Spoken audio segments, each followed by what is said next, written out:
आज मैं सुनाने जा रही हूँ एक कछुआ और हंस की कहानी। एक समय की बात है। एक तालाब के किनारे टिम्मी नाम का एक अकेला कछुआ रहता था जो सूख गया था। टिम्मी एक प्यारा कछुआ था, लेकिन वह बहुत घमंडी भी था और उसे बहुत बातें करना पसंद था। दो जंगली हंस, जॉर्ज और ग्रेसी, टिम्मी के एकमात्र दोस्त थे। वे दयालु थे और अक्सर उसके साथ दूर दुनिया की खबरें साझा करते थे। एक साल सूखा बहुत गंभीर पड़ा। जॉर्ज और ग्रेसी जानते थे कि उन्हें उड़कर कई मील दूर एक बड़ी झील तक जाना होगा। टिम्मी रोया, ओह कृपया मुझे छोड़कर मत जाओ, मैं यहाँ इस कीचड़ में जरूर मर जाऊंगा। जॉर्ज, जो ज्यादा समझदार हंस था, ने एक पल सोचा, हम तुम्हें अपने साथ ले जा सकते हैं टिम्मी, लेकिन तुम्हें एक बहुत सख्त नियम का पालन करने का वादा करना होगा। क्या तुम सहमत हो? टिम्मी चिल्लाया, हाँ, हाँ, कुछ भी। ग्रेसी तेजी से उड़ी और एक मजबूत छड़ी लेकर वापस आई। उसने कहा, हमारी योजना यह है, हम में से हर कोई अपनी चोंच में इस छड़ी का एक सिरा पकड़ेगा और तुम्हें अपने मुंह से छड़ी का बीच वाला हिस्सा कसकर पकड़ना होगा।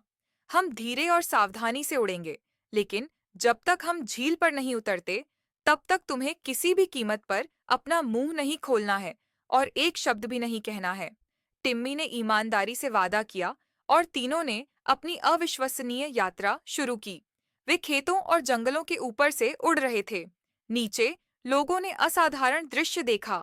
दो हंस एक छड़ी पर कछुए को ले जा रहे थे। जैसे ही वे एक व्यस्त गांव के ऊपर से गुजरे, बच्चों के एक समूह ने चिल्लाना और ऊपर की ओर इशारा करना शुरू कर दिया। देखो देखो कितने चालाक हंस हैं। कछुए को ले जाने का कितना शानदार विचार है उनका। टिम्मी, जो बहुत घमंडी था और ध्यान का केंद्र बनना पसंद करता था, अपना वादा भूल गया। वह बच्चों को यह बताने के लिए बेताब था कि यह उसका विचार था, या कम से कम प्रशंसा के लिए उन्हें धन्यवाद देने के लिए। अपना मुंह खोलते हुए टिम्मी चिल्लाया, यह मेरा। इससे पहले कि वह अपना वाक्य पूरा कर पाता, छड़ी पर से उसकी पकड़ छूट गई और वह नीचे नीचे नीचे गिर गया और गांव के ठीक बाहर एक घास के ढेर में धीरे से धम्म की आवाज के साथ उतरा।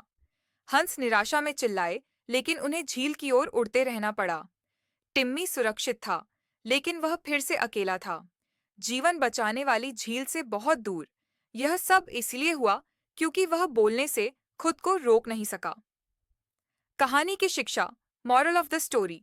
इस कहानी से दो मुख्य शिक्षाएं मिलती हैं। आज्ञाकारिता और सहयोग। कभी कभी हमें एक लक्ष्य प्राप्त करने के लिए निर्देशों का पालन करना होता है और मिलकर काम करना होता है, भले ही इसका मतलब क्षणिक इच्छा, जैसे बोलना, का त्याग करना हो। मौन सर्वश्रेष्ठ है या कम बोलना अच्छा है। अहंकार और प्रतिक्रिया देने की इच्छा कभी कभी ध्यान भंग और असफलता का कारण बन सकती है, खासकर जब हम किसी नाजुक स्थिति में हों। क्या आप ईमानदारी, दयालुता या दृढ़ता के बारे में कोई नैतिक कहानी सुनना चाहेंगे? सब्सक्राइब कीजिए ताकि हम आपको और भी ऐसे कहानी सुना सकें। Good night.